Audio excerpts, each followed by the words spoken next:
Welcome to today's Moss session. And Benji, I forgot the number, buddy. 163. Nice. 163. Oh my goodness. So we're live from the dock. Benji has been working feverishly to make sure all the stuff is going to work live from the dock. We have our guest, Katie and Michelle. So Katie, give the folks a little wave. There's Katie, and Michelle's in the blue long sleeve. They're from Women Anglers of Minnesota. So they have probably got lots of tips and tricks and techniques that they can share with us on opening fishing season. Welcome everybody, and sit back and enjoy the show. So turn it over to you, Benj. Thanks a lot, Craig. And we're out here in beautiful Lake Minnetonka, which like the perfect day. I hope it's like this on Saturday for the fishing opener also.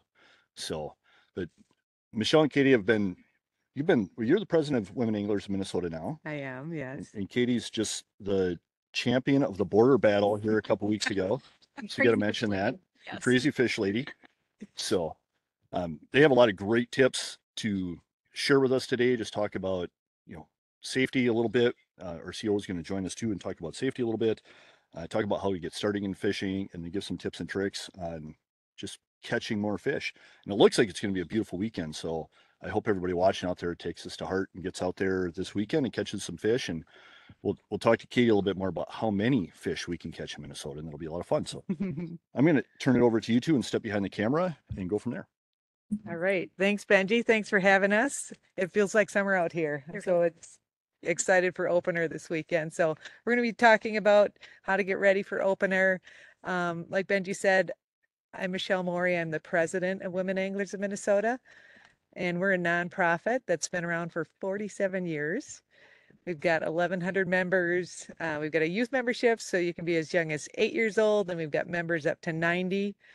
But we support women and kids in the sport of fishing. And so we donate back $30,000 to the community this year.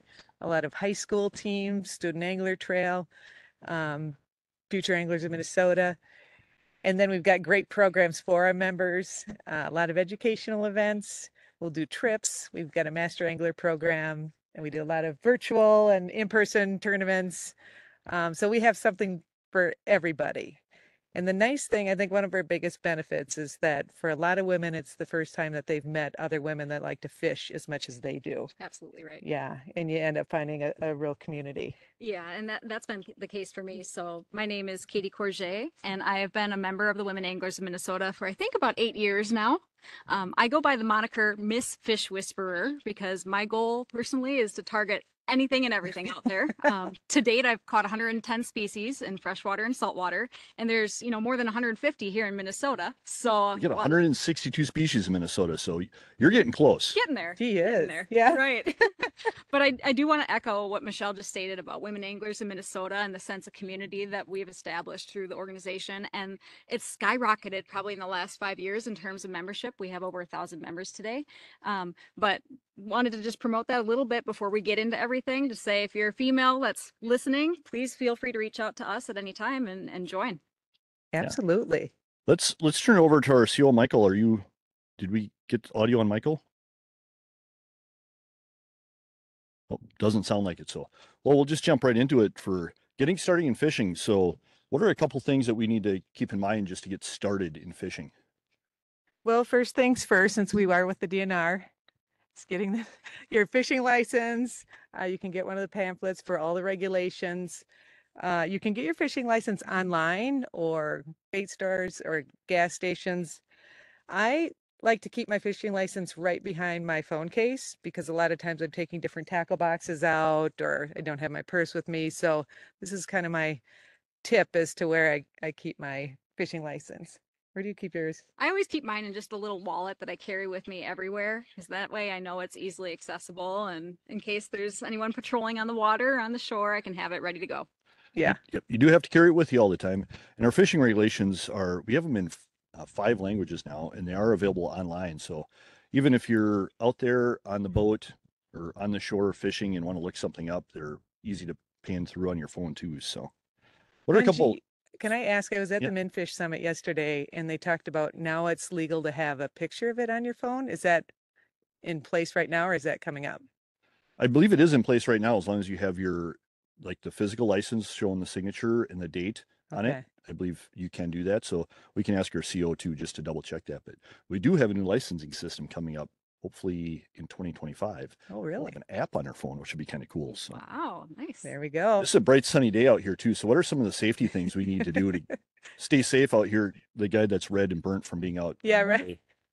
Definitely want sunscreen when you're going out on a day like today. Hats, visors. I prefer a visor myself. You know, it depends on the weather as to what you're looking for. If we're on a rainy day, Absolutely. And I was going to say, you know, I tend to go out on the days that are absolutely the worst, right? So you need to know, you know, what you're getting yourself into. So having some nice rain gear is always a good plus. Or if you're going to be fishing on the shoreline when it's wet and muddy, having some waterproof boots is always a nice plus as well. One of the key things I want to mention is even when it's not this beautiful sunny day and it's cloudy, it's always important to protect your eyes. Polarized sunglasses are a must when you're out fishing. Never underestimate the power of the sun, even when it's hidden behind the clouds. and I like it for eye protection for hooks also. That is Same with the hat. I like having just the hat, especially if I'm fishing with a bunch of kids. Yeah. Having that so that don't get hooked and whatnot. And we had to mention this weekend too. It is Take a Mom Fishing Weekend along with the opener, and it's the Mom's Fishing Challenge. So do you guys want to touch base on that a little bit, or? Yeah, I think a lot of people don't know that every Mother's Day weekend, moms can fish without a license, which is pretty cool. This year, it lands on the opener, which is great. But the DNR, Women Anglers of Minnesota, and Student Angler Organization have all partnered together. So there's a Facebook page called Minnesota Moms Fishing Challenge. It's free to join. So during opener, if you post a picture of a fish that you caught, we're doing a random drawing for 80 Shields gift cards, some Lund gift cards, and then a sparkle stick fishing rod. It's a lot of fun. I think last year there was over 2,500 women that joined that competition. It's a challenge. It's not a real competitive thing. You just submit a picture on Facebook, and it's a good way to just meet other people and learn some fun stuff. So, and Katie, so you have the lake map in front of you too, and it's one of my things we have on our lake site. You have an awesome map right there, and also we have lakefinder.com on our website that is super useful. What are some of your tips for using some of these maps? Without a doubt. So I actually grew up without a boat. And so it was a lot of shoreline fishing and a lot of experimenting of where are we going to go? What lake is going to have public access? So Lake Finder has been a huge benefit for me, at least online, being able to go in, search different lakes, look at different counties across Minnesota and kind of experiment there. But what I'm carrying here is the Sportsman's Connection map guide here. So they make so many across the United States. This one is specific to Minnesota's best lakes. And so what's nice about here is you can really look at where that lake is from a county perspective. You can kind of view the depth of the lake, some of the topography, what are the species that are in that lake, you know, so that helps if you know you're really wanting to target walleye. You can look at a specific county, figure out the lakes that you want to go after to kind of figure out if there's public access, if you will. And so that's been a great benefit to me just growing up. I always went to this. Now online, there's so many different options. And even on your phone, there's an app that makes it quite simple. Yeah, before I talk about Navionics, our first president, Sybil Smith, also has a book on shore fishing. So it's called Twin Cities Fishing Guide. And then she also has one for the whitefish chain. So you can find that on Amazon too. But yeah, there is a great app called Navionics or Navionics. I hear it both ways. Potato, potato. Yeah, right. But it's on your phone. It shows you all of this information. It'll show you the depth live. You can put settings in so you know where the 5-foot depth is, 20 foot, wherever your target depth is. That's a great tool. So now we're going to talk a little bit more about, speaking of tools, Yeah. what are the things that you need to really go out there and get started? So whether this is your first time fishing or your first few times, what are the basic things that you need even before we start getting into a tackle perspective? So first and foremost, regardless of if you're going after the monsters or the little guys, monsters in training, as I call them. Scissors are one of your best friends because it's really easy to get your line snagged, or if you want to be able to just switch out your lures, right, on a dime. Having some kind of cutting tool, even a nail clippers, works really well to have in Yeah. your tackle box. And then you think about the fact that sometimes the fish are a little eager for your bait and tend to swallow things, or those hooks do their job and they're pretty well embedded in the fish's lips. Having some kind of pliers, they go by forceps, pliers, hemostats, however fancy you want to get with them. But having something that's just really easy to be able to access and get in the fish's mouth, get the hook, is a great benefit. Now, let's say you are going after those toothy critters, so like a northern pike or muskie when that season opens. I actually prefer to use something like this. This is a long-nosed or a long-necked forcep. So that's nice when That is nice. a fish does kind of take a hook or a lure deeper. You're able to get in there without damaging yourself Yeah, right. in the process. And then how about this one? Oh, so this is to the point of sometimes those hooks do more than they bargain for, right? In terms of getting really embedded in the fish. So this is actually called a spreader tool. So this is meant for northern pike really specifically, but you can use it for walleye as well, anything that's really toothy. So the idea is that, let's say that the lures is kind of deep in the mouth of the fish. You can use this to spread the jaws of that fish open and keep that mouth open while you take something else like a forceps to get in there and get that hook out. So it's a must. Yeah, being prepared to take the hooks out is huge. You want to get these fish back in the water as quickly as possible and as safely as possible. And so let's say you're on the shore and you hook the big one, right? Nets are always a great thing to have. So I do a little bit of shore fishing and also fishing in the boat, and I always have a nice big net with me. I do recommend, a lot of the nets nowadays are going to more of like a plastic or Rubber. a rubberized material. That is a little bit easier on the fish because that netting, the traditional nets, sometimes they get really tangled or they wind up in it and it makes it difficult to get them out of that. This kind of helps alleviate some of that, but every net works. You know what? Also, I like it for retrieving treble hooks. If you have the other mesh net, they get stuck in there and it can be a nightmare to really untangle those. Absolutely right. So should we talk about bait? So now you're ready. We'll talk about some live bait now, and we'll talk about some tackle chip, our favorite pieces of tackle, a little bit later. But worms, pretty easy, pretty cheap too. When it rains, you can also go out and go pull your night crawlers. But these other red worms. It's good activity for the neighborhood kids. It is, yeah.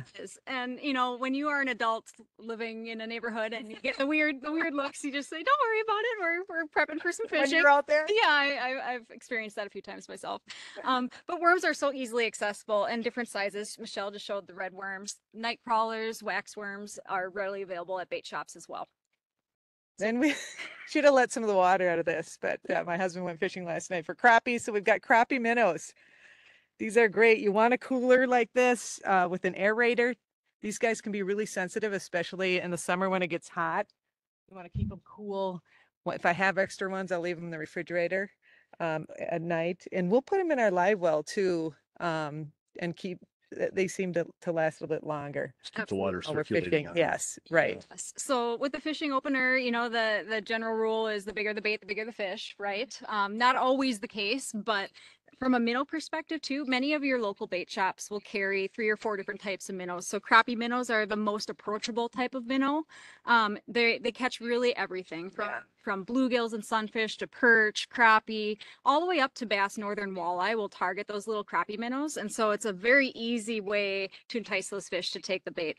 Fatheads, shiners, and sucker minnows are all usually readily available in the bait shop as well. And those tend to gradually get larger in the order that I just mentioned. So if you're going after the big guys, go after some sucker minnows. Do you like leeches?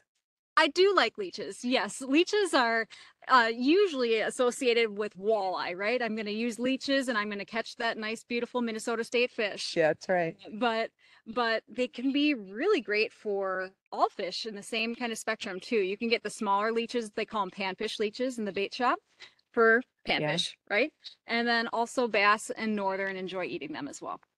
They're one of my favorite things up north. Leeches, I don't use them too too much down here, but when we head into the boundary waters and stuff, I go to great lengths to bring leeches and keep them alive Oh. for the whole week because it's one of my You favorite put them on things. slip bobber and catch the smallies up there? Yep, Yeah. exactly. Yeah. It's so much fun.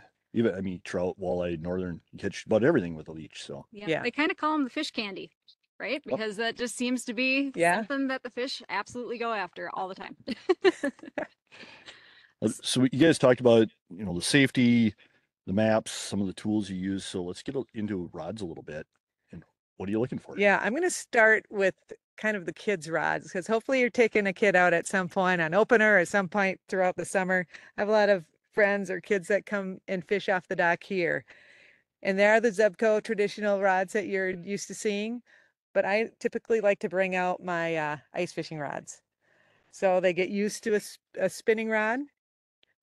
Still a lot of play when they're fishing off the dock. Can't cast it super well, but just a simple setup. I like a hook that allows them to catch fish, but not like have the fish swallow every single hook. So the hook is just a little bigger than a teeny tiny one. So that's if you're fishing with kids, but now we're going to talk about some of our favorite or the most basic setups. Right. So in addition to what Michelle just showed, she showed the ice fishing application, which is great because you can use the same rod the whole year, right? But I would say if you're just getting started with fishing, you kind of want something that is long enough where you're able to get some good casts in, you know, whether you're on shore or on a boat, what have you, but that is a reusable kind of application for the rod too. So what I have here, this is called a medium light rod. And so what I mean by that is the power of the rod. So how strong is this rod? And so medium light is nice, or even going with a light kind of Ultralight, rod, yeah. ultralight. The skinnier you go there, the larger that fish is going to feel when you're Yeah. reeling it in, right? So medium light is a nice application because it can handle things as small as panfish, but as large as your bass northern walleye as well. And then the one kind of setup that I have here, and you might be able to see it in the camera, but I'll describe it as well if you can't. This is called a slip bobber application. So what's nice about this is they sell these kits in tackle shops. So if you go into any tackle store, by the way, and you don't know what you're looking for, you just say to the person that's working there, hey, can you help me find a slip bobber setup? They'll be able to guide you in the right direction. So typically in a slip bobber setup, there's this piece of line that you're seeing here, and it's usually a colored material. And then there's also a little bead. So what you do is you put the line on first, and there's a little applicator that slides onto the line. You're able to push this yarn onto the actual line you're using. And then you put the little bead on there, and then you put your slip bobber, which has a hole on the top of it and the bottom of it to make it easy for you to guide it right onto your main line, onto the fishing line. From there, you can choose what you want to use as your weapon of choice for the fish, right? So I do have a little clip-on sinker on the line to help keep that line down in the water column, but you can also just go without and use a weighted jig head or a plain hook and use this to put your worm, crappie, minnow, what have you on there. And so this same kind of application can be used for many different bait types. You use a bigger hook, you can use this for walleye. The nice part about the slip bobber is that you're able to adjust where this main yarn line is. So let's say that you're casting from shore and you know it's a little bit deeper, or you're fishing in a lake and you're in 15 feet of water. You can push this up so that the bobber is going to sit to wherever you set that depth to make it easier for your bait to get to where the fish are. And a similar setup to that, because I don't love a slip bobber personally. I don't like the yarn. There are some bobber stoppers that you can get made by like Eagle Claw, they're little tiny rubber stoppers. But I love a rocket bobber. They're a little heavier. It allows you to really cast a great distance. And then my jig, I love the Road Runner. It's got a little blade behind it, and that mimics a minnow. So that's kind of my go-to, but very similar in style, just a little preference on what works best. So then if you think about maybe you're starting to want to experiment with things that are not live bait, or you're going on a trip and you know that you don't want to deal with the hassle of keeping live bait alive. There are so many different applications, even for just panfish, one of the things that I recommend to always have in handy and your tackle box, which we'll talk about tackle boxes in a little bit too, is just to pick up something like this. This is a little can of Gulp. So these are imitation baits that are artificial lures that are meant to mimic the natural forage of the lakes, whether that's little worms, minnows, what have you. But these are great to have on hand as a substitute for your live bait, your worms and your minnows, right? To be able to just keep on your hook or thread onto the jig head and use instead. What's your favorite next setup for targeting larger fish? Targeting larger fish. So this is probably one of the most universal setups. This is a rod, when we're talking about like rod length and power and all that too, I mentioned the medium light earlier. This one is a medium power rod because this is meant for me going after your walleye, your bass, your northern, right? For fishing opener, hoping to get a nice walleye or two going. And I pair it with a spinning reel setup. So Michelle talked about spinning reels too. This is an open face spinning reel. Just makes it easy to put line on and I like the castability of them. And what I end up doing is a setup, and I'll get it a little bit close to the camera. So maybe we can see this here. But this is kind of a jig head and artificial bait combo. So this jig head is weighted so that when I cast it out, I can let it sink. I can keep my spinning reel open and let it sink to wherever I'm fishing. And sometimes you want to get to the bottom, right? And then you can start slowly retrieving it. And what I have on the back here is actually called a paddle tail. It is a swim bait artificial lure. There are many different companies out there that make these. If you go to the bait store and you ask for paddle tails, you'll be able to find them. But this is just meant to mimic a minnow. You can put live bait on this jig head as well and just cast it out and retrieve it. But this is my kind of go-to for early season for bass northern walleye. Awesome. We talked a little bit about line too, and I'm just looking at both your reels, and you have bright green line, and Yeah. Katie's got more of a braided dark green line. What's your kind of go-to line for, say, fishing opener? We got Sure. chasing some walleye and maybe northern system.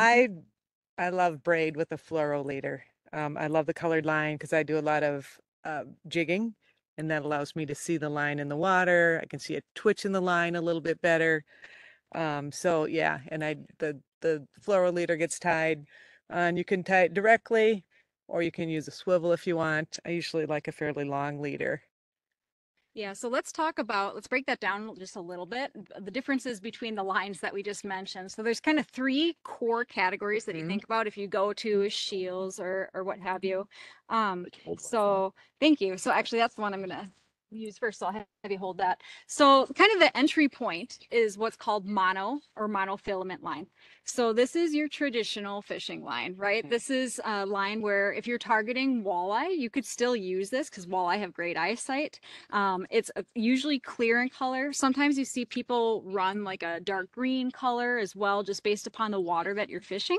But monofilament line is great for panfish. It is great for walleye, but I will caution that, you know, the standard for panfish is usually going with like a 4 or 6 pound test line. That's just the strength and the thickness of the line. Thank you. So that's kind of your standard. Now, if you try and bet on catching a walleye on that every time, you might be bit off about half the time. So you might want to bump up, and the stores offer, you know, 8, 10, 12 pound monofilament line as well. That can work just fine for walleye. What Michelle was talking about is called braided line. So braided line looks kind of like a braided line. That's exactly the right name for it. So you can see here that this is really a more of a kind of nylon or string-like material. It's woven into each other, so it's a much stronger material. It's not kind of a plastic or you know, I'm not even sure what mono is made out of nowadays, but it's meant to be a little bit more resistant to snapping. It is not as stretchy, is not as pliable as monofilament or fluorocarbon line. However, it is great for targeting larger fish because it doesn't break off as easily.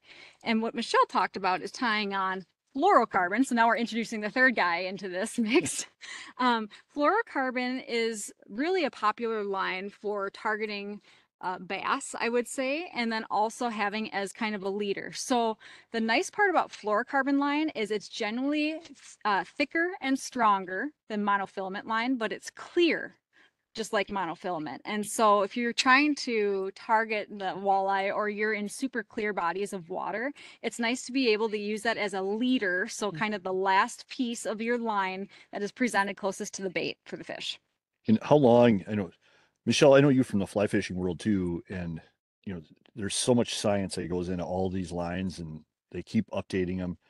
The monofilament, I just went through about 150 yards of it with 100 fourth graders on Monday, all over the place. Yeah. Make sure you get that into a recycling bin, please. But it's great for that. It's great Right. for kids learning how to cast. It's great for panfish and stuff. But to move up to braided line for some of the bigger fish is awesome. And then tying this leader piece on there, and fly fishing, we replace leaders all the time. Yeah. Fluorocarbon's kind of the go-to for that now. It It is. sounds like It is. awesome. The reason I like braided line is I do a lot of jigging for bass. I'll show you. This is my favorite setup. It's the Texas rig. So I've got a bobber stopper again and a small tungsten. We're more conscious about not using lead in the water to keep the That's a great lakes point. clean and keep the loons safe. But this worm just gets strung up on the hook. Oh, probably not close enough to see it. But it's just this nice presentation in the water where I'm casting out, letting it sink, lifting slowly, dropping it back down. And when it hits, there's a big hook set. And the nice thing is with braid is there's not a lot of stretch. So you're less apt, I think, to throat the fish with the hook. And I noticed you got a different hook on there. What's the benefit of having that big of a throat on your hook? A lot of it is there's a bigger gap that allows it, I think, an easier hook set. It's also just kind of what I grew up on. And so I think sometimes I didn't get that on quite straight, but I think sometimes it's what your confidence bait is. There's a lot of people that'll set this up differently with a smaller hook with a wacky rig, where the worm is flat, no weight, it just flutters down. And something I want to point out with this too is the type of hook that Michelle is using is called an offset hook. So it might be hard for you Offset to hook. see, but there's actually a little curve Yeah. on the top of this hook. And what this is specifically made for is for how Michelle just rigged it is in a weedless style. So you can buy your regular hooks or what's called a circle hook, which has a more of a curve on the hook to make it easier Yeah. for fish not to swallow the hook. But these offset hooks are great because you're able to thread on the bait like Michelle just did. And that top curve at the beginning of that hook is meant to be the keeper for your plastic. So then you're able to really take the plastic and kind of guide it in to where the top of the actual hook is, bury the plastic on top of that. So now you can cast around weeds without worrying about it getting snagged with every cast. That's great. And everybody, that was a Texas rig, so we can Texas rig. you can There's- Google that one, Yeah. search it up if you There's need Ned fish to be rigs with visual. the much smaller hook, wacky rig. I know like the drop shot where the weight's below, the hook is higher up, but it's all kind of a variation of the same presentation of a worm. And I will say that if this is overwhelming to you, in terms of how many techniques there are, because there are hundreds out there, right? When you're in doubt, go to YouTube or go online. And DNR has great resources as well on their own website, but there are so many educational videos out there now for someone like me, where it's like I'm a self-learner, right? Where when I was trying to teach myself these tactics, you go online and you just watch a little video and they'll talk you through it step by step, how to rig this, what kind of gear you need in order to be Right. successful for the fish you're going after. And you can always come back and watch this video. So Good start. I always like to, you guys want to talk a little bit about your tackle boxes, but there's a lot of money in fishing. You can buy a new rod, you can buy a new line, you can buy a new tackle, Yeah. probably every day of the week for the rest of your life and never run out of stuff to buy. Absolutely. You don't really need all this stuff. It's nice to try something new once in a while. But when you walk into a tackle store or a bait shop and look around, it's nice to know kind of what you're looking for, either like an octopus hook or Right. an offset hook or something like that. Just go in and get that. Don't get dazzled by all the fun, sparkly things all the time either. So Well, I they're think fun to try, but most people do typically use the same things. You come with this huge tackle box and it's like, oh, I'm using these 3 baits consistently. Right. Which- And I was going to say, when you're talking about that, before we get into your favorite baits, Okay. so when you're on the dock, like this can all sound like overwhelming. I have a net, I have sunscreen, I have all these tools, and then not to even mention the bait. How do I consolidate everything and make it easy, especially if I'm taking kids out, to manage all of that? There's a couple different options for you. One of my favorite things to use for tackle storage and tool storage is called a dry bag. So what this is it's actually a backpack, but the material that this is made out of is completely Yeah, waterproof, that's great. which is so nice. And it has a top that rolls down. And so these dry bags, you can find so many of them online and in stores. But it's great because it's waterproof. If you are fishing in a kayak or a canoe or even in the boat, you can bring it in there for easy storage. If it starts raining on you, you don't have to worry about your things, and throw your cell phone in here. Make sure that that doesn't get wet. So that's a great application. And then there's the traditional tackle boxes, right? Well, before you get to that, a lot of our members, if they are active shore anglers, they will have a wagon that they use that has all of their stuff in that makes it really easy to transport. Yeah, Yeah. absolutely. That's a good point. I have a couple kids in my neighborhood. They have tied a wagon behind their bike. Oh, do you They really? bike down. I see them go by the house a couple times a day, it seems like. Oh, I love it. I love it. That is great. So these are kind of your entry level tackle box, right? So you can get these at pretty much every single bait store that you walk into.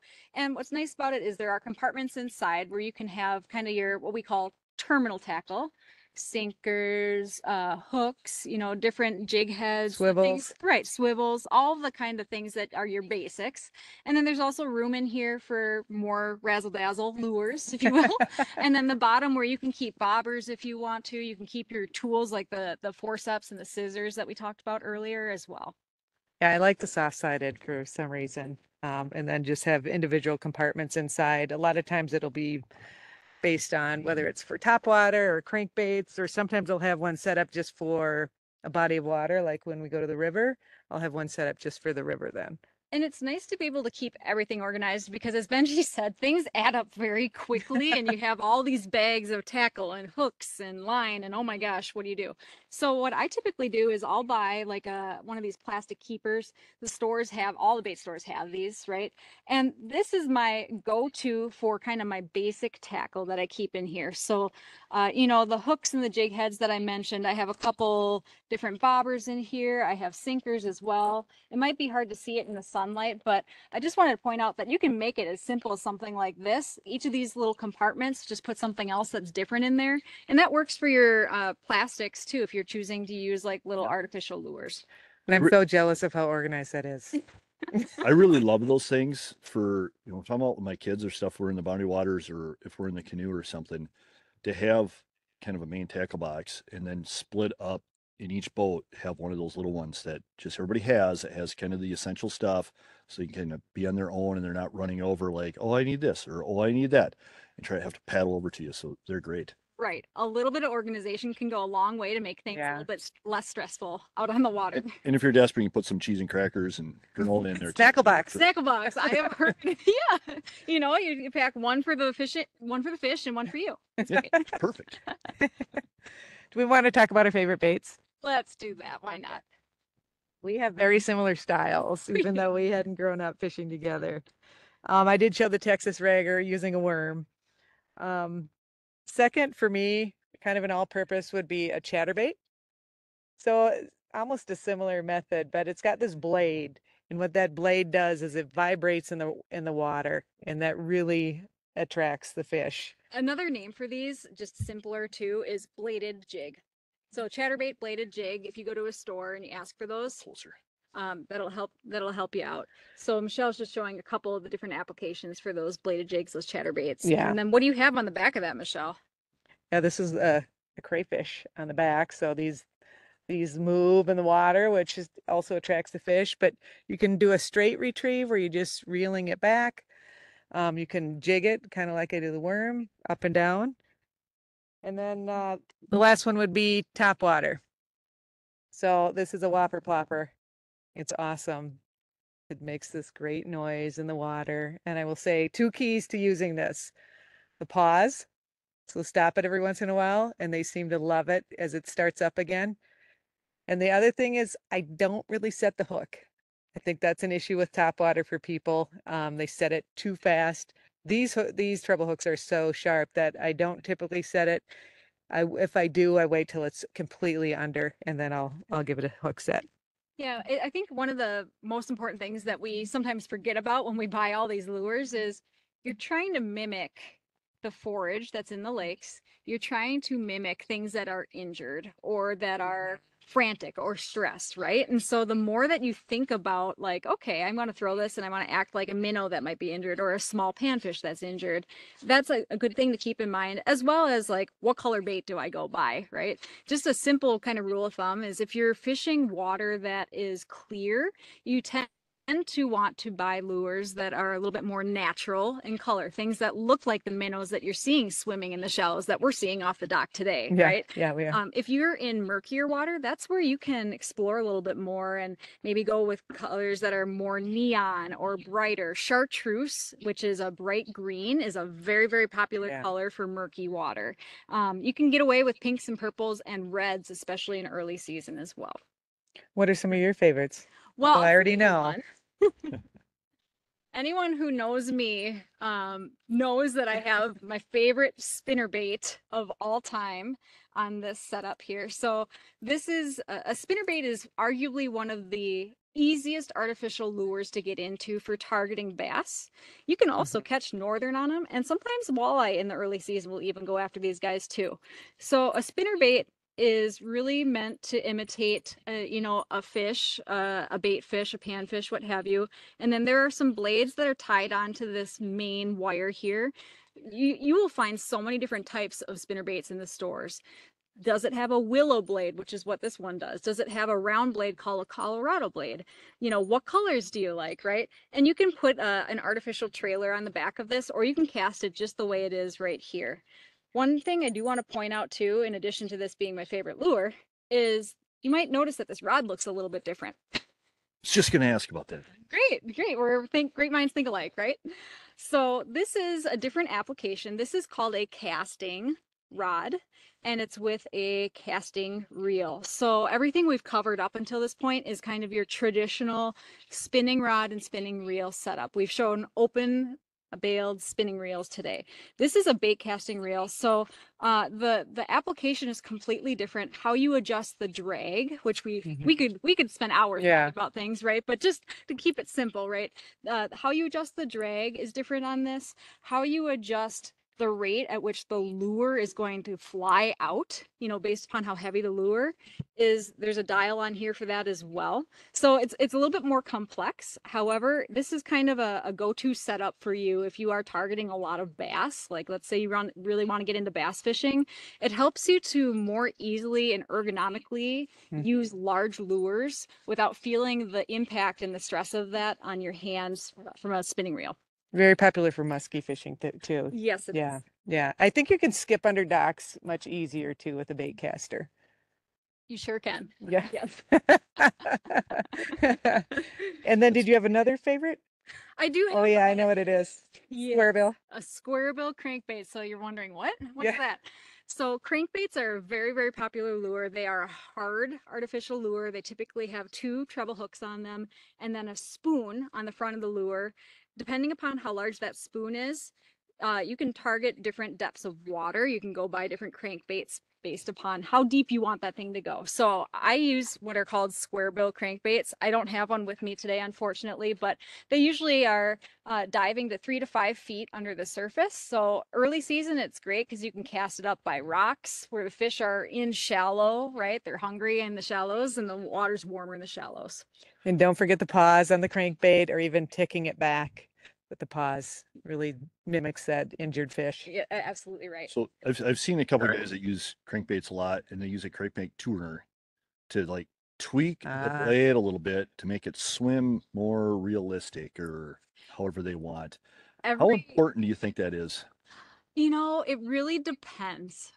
It depends on like how natural it looks and then also how aggressive that fish is. Like Yeah. during the time of year, the aggression of the fish changes so much, right? Not to mention on a day to day, depending upon weather and, you know, if there's a lot of bait in the area or what have you. But sometimes having a more lazy wobble will keep fish kind of curious about what is that, and they'll come look at that, versus if you have a tighter wobble where that lure you're retrieving it quicker, that usually tracks like a trigger, like a just a quick impulse Reaction strike. Yeah. reaction strike. Yeah. Exactly.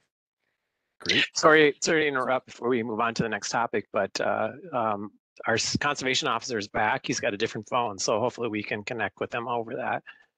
Great. Awesome.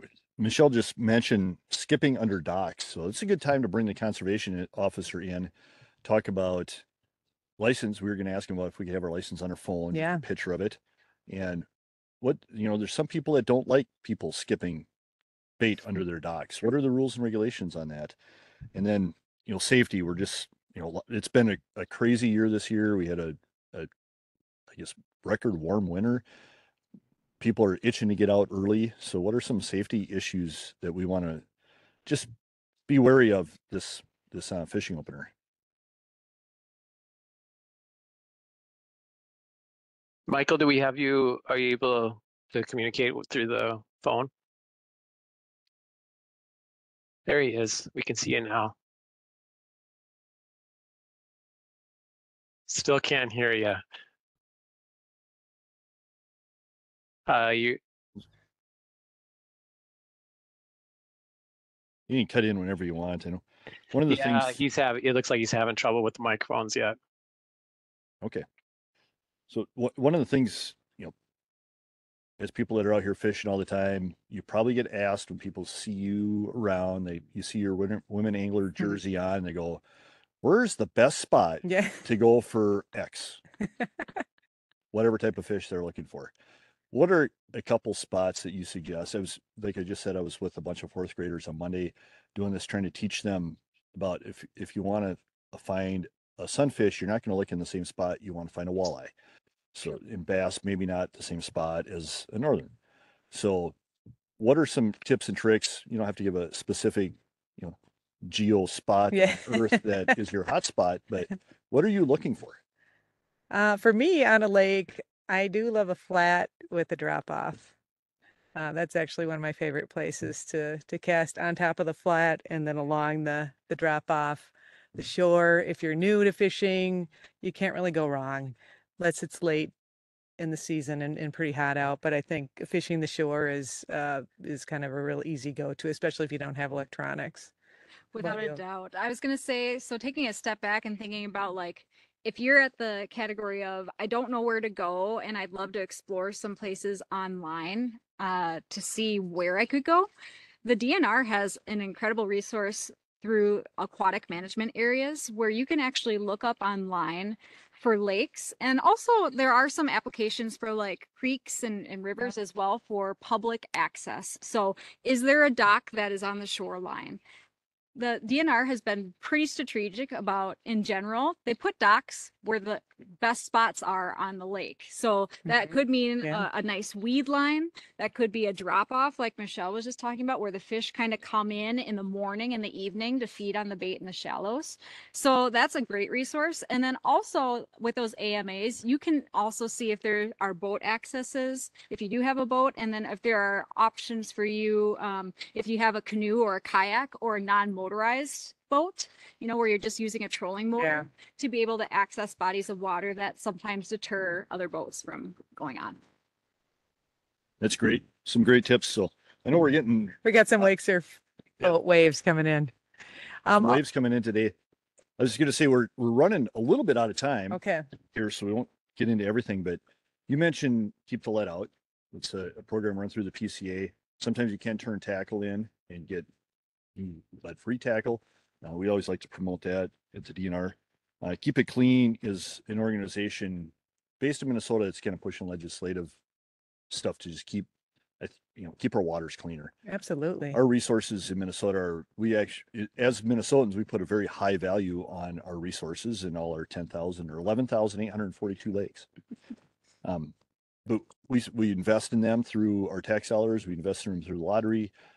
We love to recreate on them, and we want to keep them clean. So the Keep It Clean organization just reminds you, don't walk down on your dock with your bay container that's almost empty because you don't want to blow into water. Right. Just little things. Keep your stuff in the boat. Keep it in a bag. Keep it locked up. Even in the winter, Keep It Clean was pushing issues with people just leaving stuff on the ice because that all ends up in the water. So dispose of bait in the garbage. Don't just take your minnow bucket and throw it in the water. That's not good. That's how we spread invasive species. And yeah, just keep up, use your good senses, and be good stewards of the land and the water and the resources that we do have. So any closing words before we go into questions, or if we got the CO got his mic figured out? I just want to say that there are a lot of opportunities to fish from shore, to fish from a kayak, to trout fish. You don't have to have a boat to be successful at fishing. She's the best example. We have a lot of virtual tournaments that she's won purely shore fishing. And like she said, a lot of the docks are set up in the strategic part of lakes. We've got the Lake Finder maps that can help you find a great spot to fish, but don't be intimidated. Get a bobber, get the small jig, put a minnow or worm on, go cast, and you will find success. And another thing we didn't mention was the recreational compass. That's a great resource for finding those AMAs and stuff like that they can highlight those and show you where the public accesses are. In the FIN program, is there a book underneath the Yeah, fish over poster here. there maybe? But the FIN program in the metro area, if you live in the Seven County metro area, there's 50 some odd lakes in the Seven County metro areas that are managed specifically for getting out there fishing. They have piers, they're accessible. We have a website for it. We have a nice little FIN book that you can get out and tour around. It's a 4th edition. That's exciting. And it's amazing to see how the number of sites has grown in the last few years Yep. too. And I perused the online website, and a nice part about that too, in addition to this booklet, is if you go online and you look at each of those accesses, it indicates what kind of fish are swimming in those waters too. So let's say you do have, some eager kids to catch their first bass. You could look at what are the lakes that are in your nearby county that have bass and start there. Yep. You're talking about let's not needing a boat. Benji, let's try Michael one more time. I think he might Okay, be great. on his phone now. Welcome, Michael. Michael, you see if you can get your microphone working.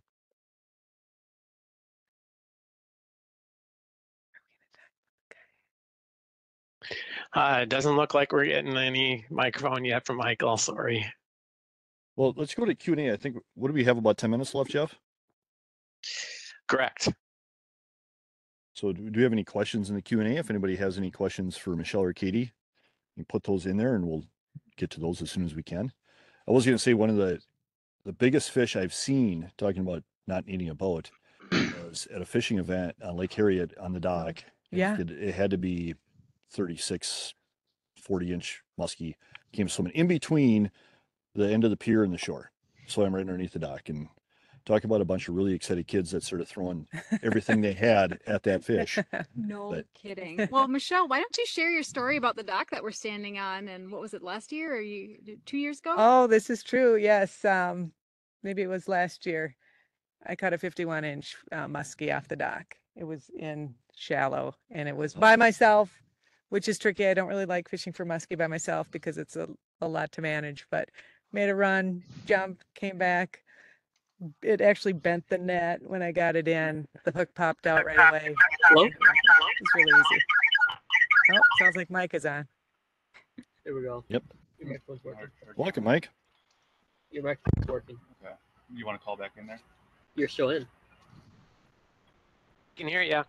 You gotta turn your volume up. Technology is great When it works. when it works. That's true. It is. Hello. Hey, Michael, Michael. we can hear you. Finally, I've got an intern with me, and he's pretty sharp with technology, so he's got it figured out. Thank God for the interns. Just tell him, give me 5 minutes here.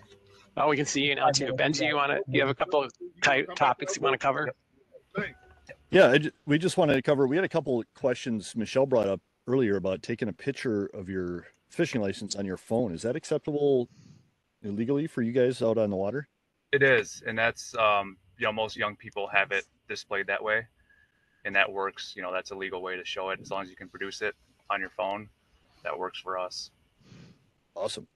So you're doing exactly the right thing, Michelle. That's Thank awesome. you. Thank you. Yeah, I set up an album too, and I put it there so it doesn't get lost in your roll. Oh, that's a great idea. Yeah. Right. So, and you know, fishing openers coming up this weekend, and people are, if they haven't been out on the boat already, they're going to be out this weekend probably. It's one of the bigger fishing days in the state. We're one of the few states that have a governor's fishing opener, so we're kind of proud of that. A lot of people get out and start chasing walleye for the year. So, do you have any kind of tips and tricks? And life jackets, there's some rules with that. If you have kids out there, they have to wear life jackets. Yeah. Any other tips and suggestions? Yep. Some of the big things that we kind of look for that we want to remind people of as the opener comes this weekend is the water temp. With these warm days, you know, it may seem like the water's swimmable and ready for skiing, but you know, it's still dangerously cold. So it's important to remember that, you know, if you fall in, you know, this cold water can incapacitate a strong swimmer. So we just want people to have life jackets with them, that they're fitting appropriately. I know a lot of people now, I've seen more of the inflatable style jackets that people have. And with those, the cold water can make those useless if it's below a certain temperature. And a lot of times when you buy them from the store, they won't come armed. So you'll have to double check that, you know, that CO2 canister is actually spun in there and activated, you know, inside that unit there. So just making sure you have enough jackets, especially for kids too, making sure that, you know, if they're under 10 years of age, they've got their jacket on, they're wearing them. And even for adults, it's a great idea to wear them for this cold water still. It's great. It's one thing that frustrates me a lot is seeing people out there with either ill-fitting life jackets or just never wearing them. Mm-hmm. So it's always a good thing. I know one thing I keep in my kind of safety bag when I'm out doing stuff is a throwable PFD. So like a square cushion, I have a rope tied to it, and then an emergency whistle too. They're a couple of great things to bring along, especially if you're with a group of people or if you're in an area where there's other people around. So. Yeah, absolutely. That's one of those things you got to have with you, the Type 4 throwable, the square pad, or that ring buoy style. The sound producing device, you know, either a whistle or a horn. Navigation lights, if you plan on staying out after sunset, try and go for the evening bite, you know, making sure you have those on and working. And then a fire extinguisher if your boat is kind of in that criteria where it's got to have a fire extinguisher with you. So those are safety things that we're checking. I know, and we're staying out here in Lake Minnetonka too. And I know a few years ago with some of these bigger boats and cabin cruisers, they like to get out with the family and stuff. And I know there was a law passed with CO detectors in boats with cabins. I'm not overly familiar with it, but I'm guessing you are. With the CO2 detectors? Yeah. Yeah, that's primarily that you're going to see on those bigger lakes like Tonka and even the St. Croix River. When you get the big cabin cruisers, you know, maybe they're out there for multiple days. That's very important to have on there, that CO2 detector, just because obviously we know the dangers of CO2 with the ice fishing season, and you know how people can pass away unfortunately with not knowing that it's happening. So, you know, you get the fumes built up and the gasoline built up inside that, and can produce the CO2 in there. So obviously that's not going to be every boat owner, but those bigger, I guess, yacht style or cabin style boats should have that on there equipped. I know I have one I use in my ice fishing shack in the winter that I got to remember replace the batteries every year. It's a battery operated one, but right. Replace the batteries, check that out. Same thing in the summer before you take your family out there for the first overnight on the lake or cruising around, just to make sure everything's good to go.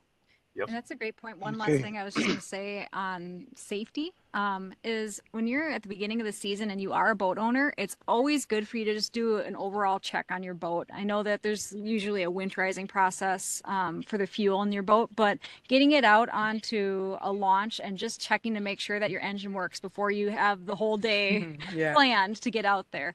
Something that I'm pretty religious about too is I have a small air compressor that I use to always check my tires on my trailer and make sure that those are ready to go at the beginning of the season. And then every 3 or 4 months or so, I check them just to make sure that they're still at the appropriate level. Those are really handy to have. And your drain plug too. It's always the best when somebody's out there and they're like, oh no, I got to get in right now. And you're like, oh, you forget your drain plug, right? Usually you only forget once or twice. That's true. Yeah. Benji, I have. Yes. we have questions. We have Awesome. a question for our CO. What's the #1 violation you experienced during opening and fishing season? My microphone is really quiet. The #1 violation that I experienced on opening Yep. weekend, is that the question? Yep.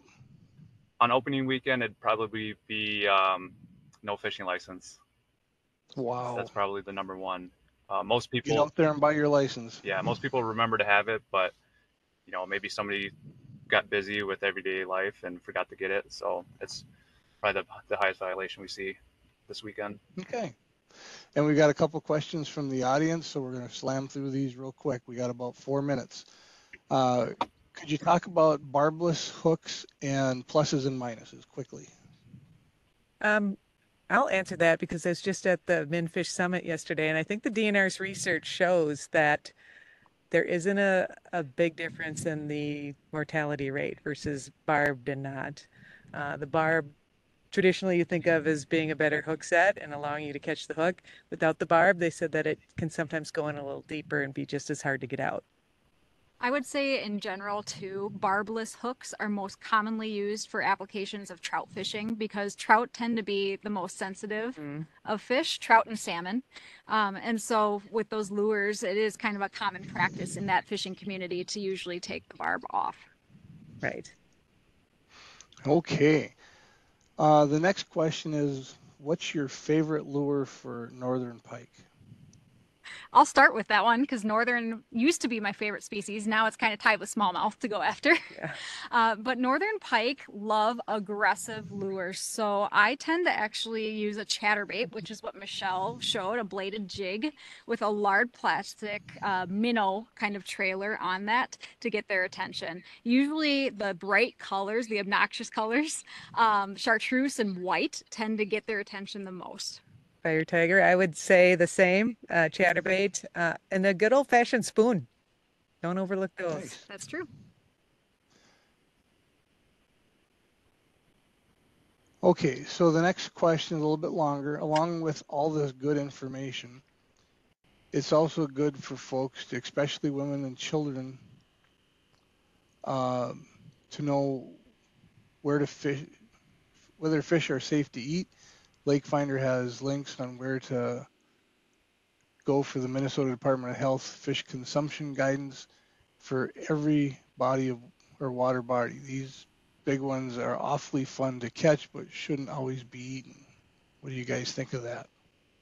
I would completely agree with that. Typically, the larger the fish, the more it has been exposed to the chemicals or the minerals that are in the body of water in which it's lived, right? Because it's an older fish. And so there is an increased risk with consuming more volume of those things if you are taking those larger fish. Also, there's a lot of debate, healthy debate in fishing community about what are the right size fish to return because they are your breeder fish, right? They're your fish that are really a trophy class fish, or they're still producing so many eggs and it's a great strain, right, from a DNA perspective, where we want to keep those fish in the water. So I tend to gravitate towards keeping fish always that are in the slot. So know your local regulation, right, of what is acceptable to keep. But I tend to keep on the smaller side of whatever that slot range is, just to be respectful to the larger fish. Yeah, mostly catch and release. And like Katie said, especially with women anglers in Minnesota, we really preach putting those large breeders back. Great. So tune in next week for our issue of alternative lawns. We did the practice session on that the other day, and it looks like it's going to be a fun talk. I want to thank all of you for coming out to help today. Mike, I'm so glad that you got everything working. Keep that interim close at hand. Oh yeah. Thanks, Andy. And there's Benji. He's back. I had to sneak in. My microphone is catching a lot of wind noise over there, so I can't. Oh, sure. Okay. So. Well, you look good out there, Benji. Enjoy the sun. I really want to thank Women Anglers Minnesota for helping us with this program, and I'm looking forward to seeing you guys down at the fishing opener this weekend. So Yeah, it'll be a lot of good fun. to do it. We appreciate the opportunity. It's been great. Thank you. Yeah, get more people out there fishing. We have some fishing programs coming up this summer too that are going to be a lot of fun. So join us next week, and everybody be safe out there, and good luck fishing this weekend. Tight lines. Thanks, everyone. Cassie, if you could end the recording and take us back to the